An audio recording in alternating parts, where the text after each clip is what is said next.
Today we're going to talk about the residential contract, the purchase contract. Why do we always not use a regular purchase contract and always use an as-is one? The buyer is responsible for paying for their title insurance policy, the lender's policy if they're getting a loan, any fees related to the loan, obviously. The seller would be responsible for the title search, the lien search, the estoppel, all of the necessary items that need to be quote-unquote cleared in order to get to closing. By all those searches, the seller would be paying for them.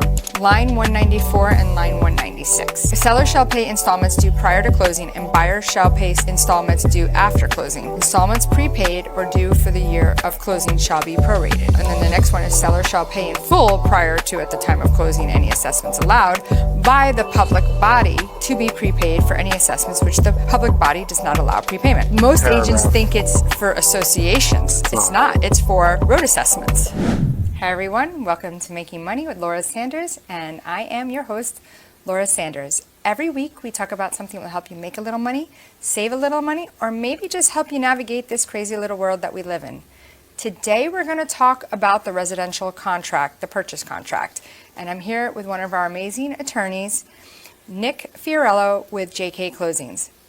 A lot of realtors don't realize that this contract can really cause you a lot of trouble if you don't know what you're doing. And we're going to talk about that.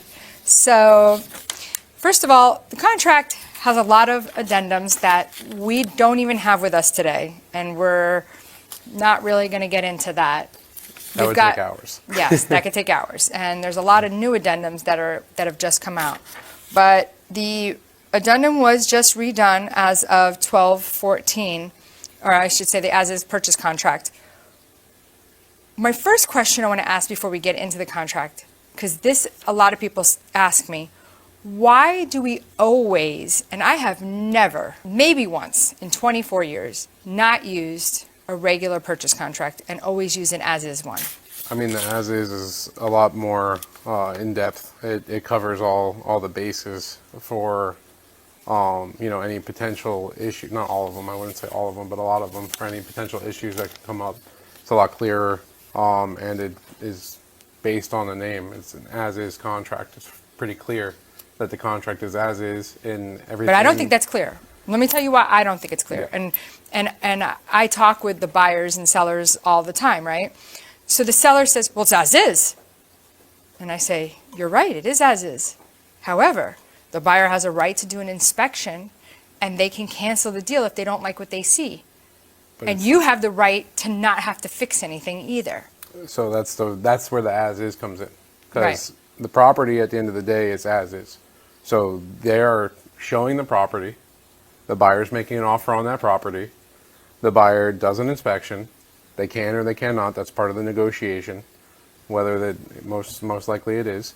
And then in the event the buyer does find something that's a concern to them, they can request a credit, and the seller has all the right in the world to say, no, it's an as-is deal.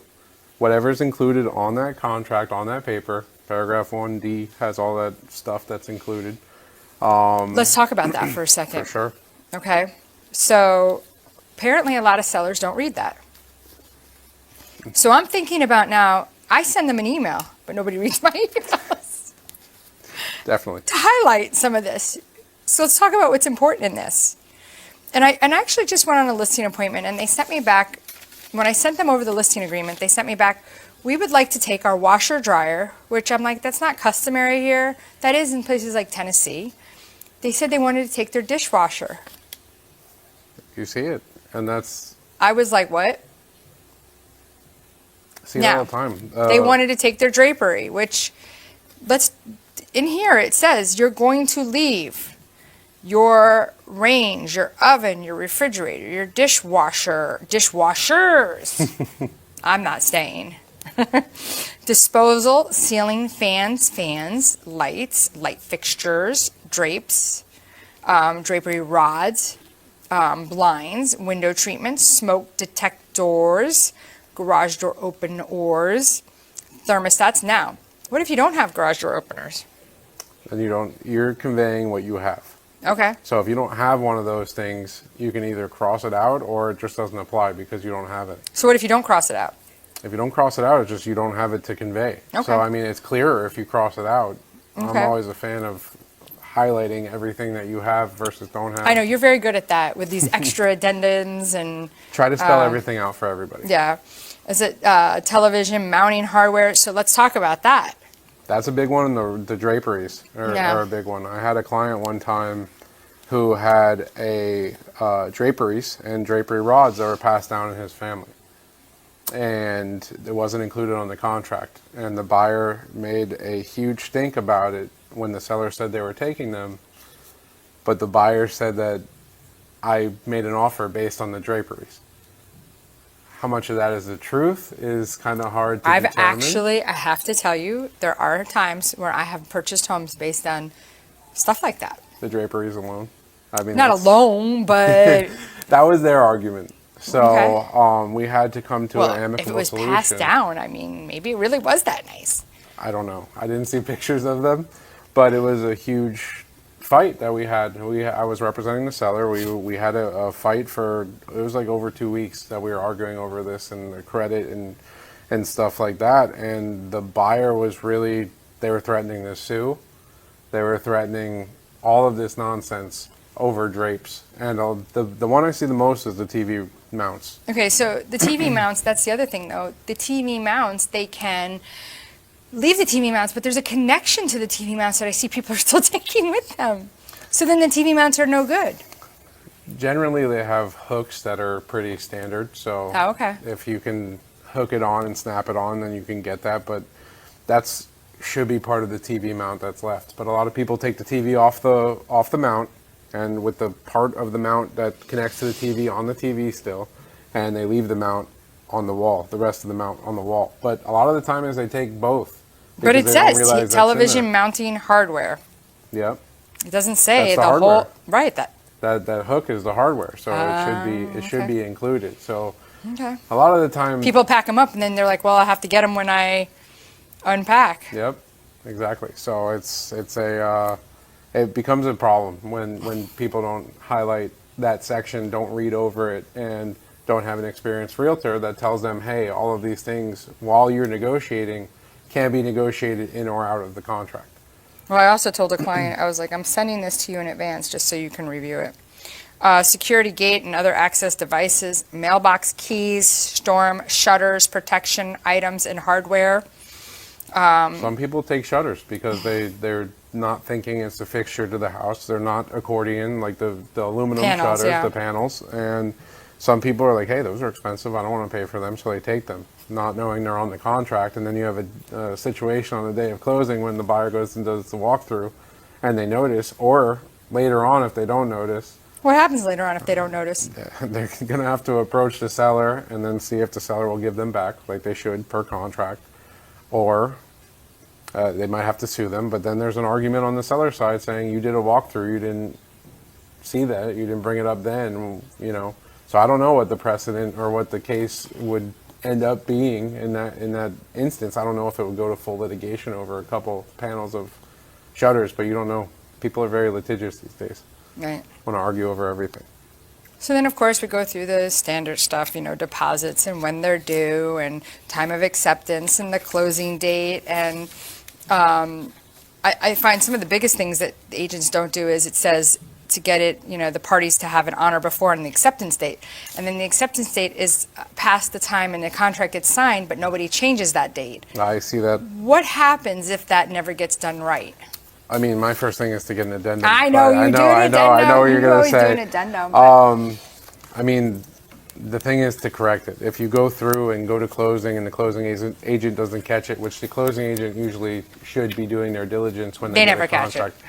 A lot of the time they don't. Right. And I mean, you just proceed through and go to closing, and nobody has an issue with it. Not saying that's the right way, but the that's buyer what could get out happens. of the deal, basically. Yeah, because then you don't have a fully effective contract if everything is not signed per the date on there. So now on this contract, what is new on this? They changed some language on the closing agent section in paragraph 9, but it really substantively didn't change too much. It just kind of highlights what closing agent services are and who's responsible to pay for them. It kind of elaborates a little bit more than it did before. Okay. So that's the main change on the substantive contract. Because it talks here about, because I guess I didn't recognize this before. In the event of closing, funds from buyers, lenders are not on the closing date due to Consumer Financial Protection Bureau closing disclosure delivery requirements. What is that? That's been there. It's an automatic extension when there's a loan. So if you see the first part of that so section, that's the, yeah, okay. it's like all of the consumer protection stuff. Okay. But I think it just looked like they changed the name of it because No. it was the, but I mean, I know force majeure, which that has to do with a hurricane or something, or Definitely. tidal, like a tsunami comes or something. Exactly, Or yeah. like the fires in California. yeah, that could be something that happens in the Everglades too. It comes Yeah. over to the western, parcels of land. You have Parkland, West End, all of those that are bordering the Everglades. So I you never know, even thought about yeah, that. it could. I doubt it will because we do a lot of controlled fires and stuff out there. But it could happen. I mean, it happened a couple years ago with the flooding in Fort Lauderdale. Yeah. We had instances where that had to be cured before we could close. So, and I mean, it was minor flooding, but some houses were a couple feet underwater, right? Not maybe a foot or two underwater. So, how do you close on that at that moment? You don't. You have to wait for it to go away.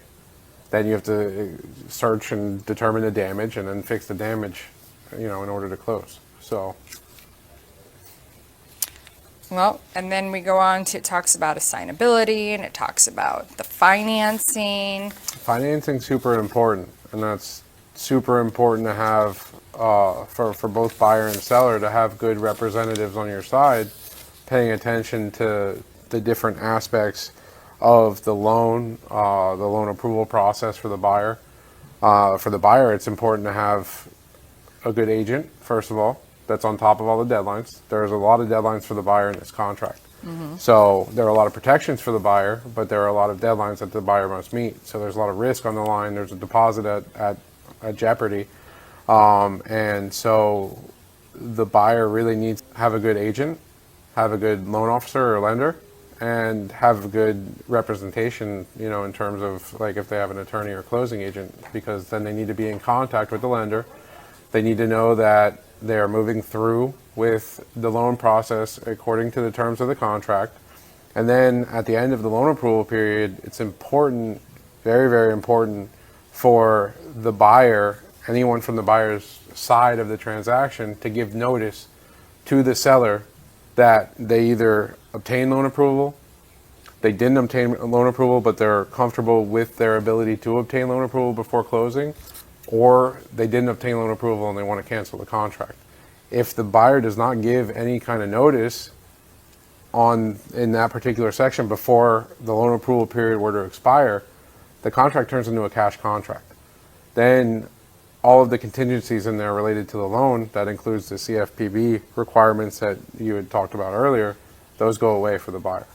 Right. So it's super important for the buyer to be on top of their stuff, or if they're not individually because they don't know to do that. Well, they wouldn't know, you're right. And they wouldn't know, to have the team around them to be able to do that. So. Yeah. And that's what's important, to have an agent that knows. And so, just a quick aside, today I called to schedule a showing, and the agent says to me, is your client cash or financed? And I said, financed. And they said, okay, well, there's no impact windows or shutters, so they can't get insurance. So they can't get a mortgage because they can't get insurance. And I said, what? That's not true. No. It's just going to be a little bit more money, like $7,000 to $1,000 more a year. And if you think about it, that kind of a house, because it's a $1.2 million house, right, is going to be like $50,000 to get impact windows. So it's going to take 50 years to recoup the cost. Yeah. That could be something that. I'm going to be dead in 50 years. No, you won't. Oh, yeah, I will. But insurance is, it's a pain with the financing part, but yeah.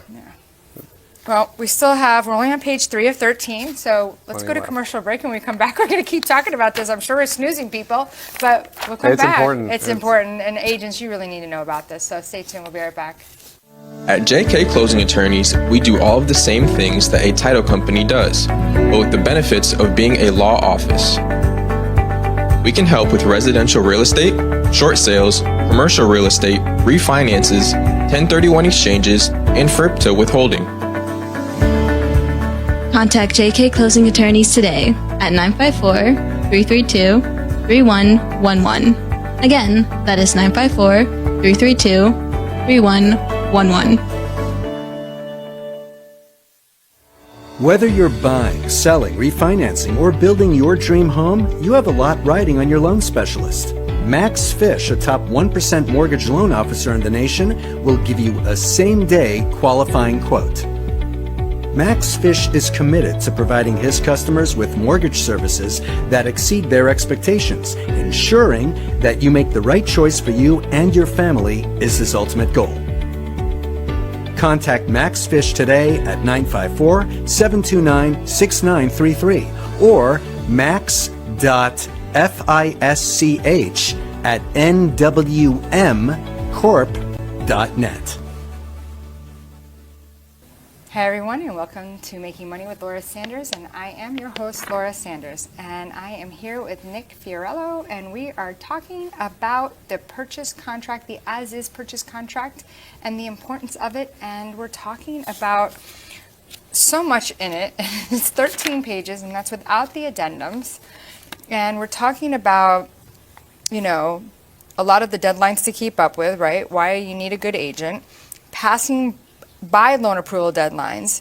That's why you need a good lender and good representation because, and that would be you, and because buyers can basically waive the loan approval period if they do not provide notice on time to the seller of if they've gotten loan approval, if they didn't get loan approval, but they are comfortable moving forward towards closing anyway, or did not get loan approval and are canceling.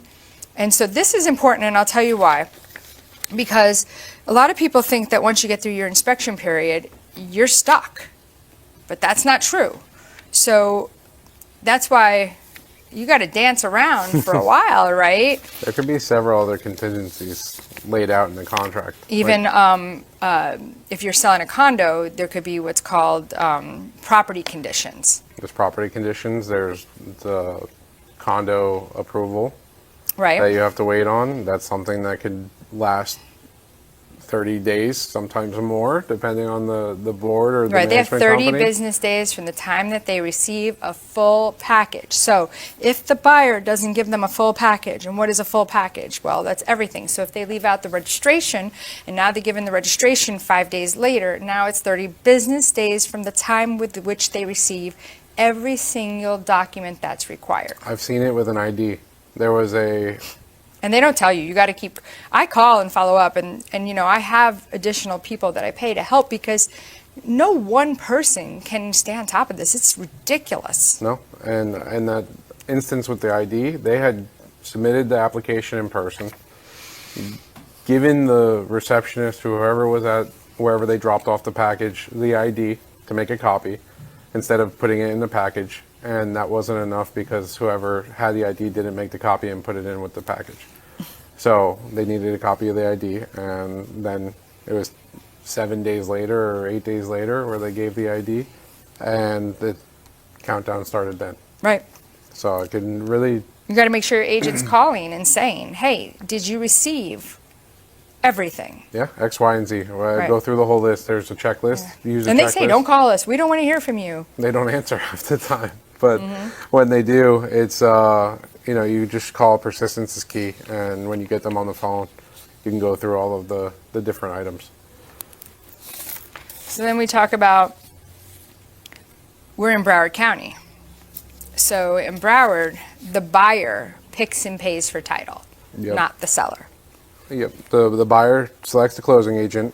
The seller can then opt to choose to work with that closing agent or get their own representation. That's what we do on the side. We do that as well. And the buyer is responsible for paying for their title insurance policy, the lender's policy if they are getting a loan,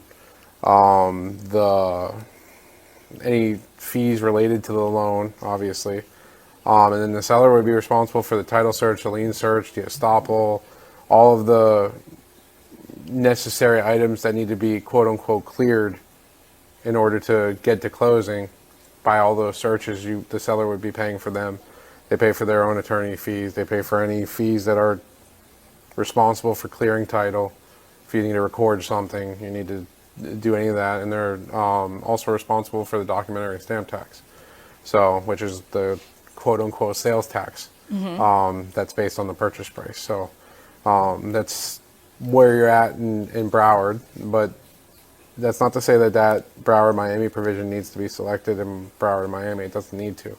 You can always select any of the other options as well, where the buyer picks and chooses the closing agent, but some of the charges are different in the let's talk about that. So you have 1, 2, and 3. So 1, the seller shall designate closing agent and pay for the owner's title. That's typically Palm Beach, other counties, most every other county other than Broward and Dade, Miami-Dade. Yeah, there's a majority of the counties in Florida are that option is the standard. Doesn't mean you have to do that, but that's the standard. Okay. There's a lot of... Why would you pick 2 versus 3? Buyer shall designate the closing agent and pay for the owner's policy and charges and premiums for any lender title policy endorsements, or Miami-Dade, Broward Regional Provisional, buyer shall designate closing agent and pay for premiums for owner's title policy, any lender's title endorsements, and any post-closing. So what's better for the seller,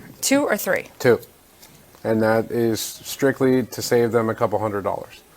If you see the page before that, it says that in that instance, the title search and the lien search are fees that go from the seller side, typically in Miami and Broward, to the buyer side of the transaction. So that could be a couple $100 for a lien search and a couple $100 for a title search, depending on the property and depending on each transaction. So that's a couple $100 that you can save on the seller side, especially if money's tight, if it's, I don't want to say short sale, but close to something that's, very close to being a zero at the end of the day. So these are things that you can do to strategically save a couple bucks on one side. So another question is, why do they have these particular line items starred on the contract? There's actual stars. Those are the important items in the contract, and Right. they get your attention to go look at them. Right. So here's one of my favorite things that I think agents get very confused on. Line 194 and line 196. Seller shall pay instruments due prior to closing, and buyer shall pay instruments, I can't read. Seller shall pay installments due prior to closing, and buyer shall pay installments due after closing. Installments prepaid or due for the year of closing shall be prorated. Seller shall, and then the next one is seller shall pay in full prior to at the time of closing any assessments allowed by the public body to be prepaid for any assessments which the public body does not allow prepayment. So It's a common confusion based most agents paragraph. think it's for associations. It's not. It's for road assessments. Road assessments, anything that's Public assessed body by the assessment. public body. So usually it's like a parking lot or parking or road Roads, or something along those even lines. inside your community. Inside the community is the one I've seen the most. It's very rare. It's something that It's actually, I have a listing in one right now. really, they're very uncommon compared to the majority. Right. But you there's- need to be careful, because if the latter is checked, that could be $20,000 that the seller has to pay. It could be, and But I don't think the title agents even know or will pick up on it. usually they'll come up in the lien search. They'll come up on the taxes. They'll come up on one of the different items that you see, and then we have to deal with it then. I just had a big deal on my own sale where the buyer was not interested in changing it because they sent me an offer and I changed it back to the fair option. So 194. To 194. And if you look at the contract, it says in all caps, a couple lines down, it says if neither box is checked, the contract defaults to the first option, which is the Right. neutral option. Seller's responsible until closing, and then buyer's responsible thereafter. Which makes sense. Which makes sense. So Because usually in your taxes anyway. exactly. So the buyer on my case had a big fit over it. Thought I was hiding something. And I said, look, I've lived in Parkland for however long. I've never seen it. It's not here. I'm just changing the contract to what, first of all, it defaults to, and to the neutral option, just in the event something did come up before I closed. And it was, I mean, it happens all the time. I see it regularly where there's fights over this section of the contract. And I mean, I think it's a little unnecessary, but it happens more often than not. Wow. Well, and basically at this point, we've pretty much run out of time. We've made it to page 4 of 13. So I definitely think we're going to need to talk about this at another time. But what is a good, because, you know, there's another thing that we didn't talk about, which we don't have time for, that's really important when it comes to these contracts that a lot of people and unexperienced agents don't do. What's a good way for people to reach out to you if they're thinking about buying or selling and they want to make sure their contract looks right before making a mistake? Definitely email nick@jkclosings.com or give us a call at 954-779-5000. We do free contract reviews, so we can review the contract for anybody buying, selling. You can text it to that phone number too, right? With Yeah, your you can text information. text that same number, and you know, you can send a PDF in text, or you can send Yeah. the contract that way. You know, anything to protect yourself going into a contract would be beneficial for you. Yeah. And if you're looking for, I think, the best realtor out there. Definitely, I think Yeah, so. I mean, your dad's a realtor, and I still think I'm better. Give me a call, Laura Sanders, Remax Direct, at 954-650-0827. Or you can look me up on the web at laurasell.com. And until next week, it's always great. Thanks.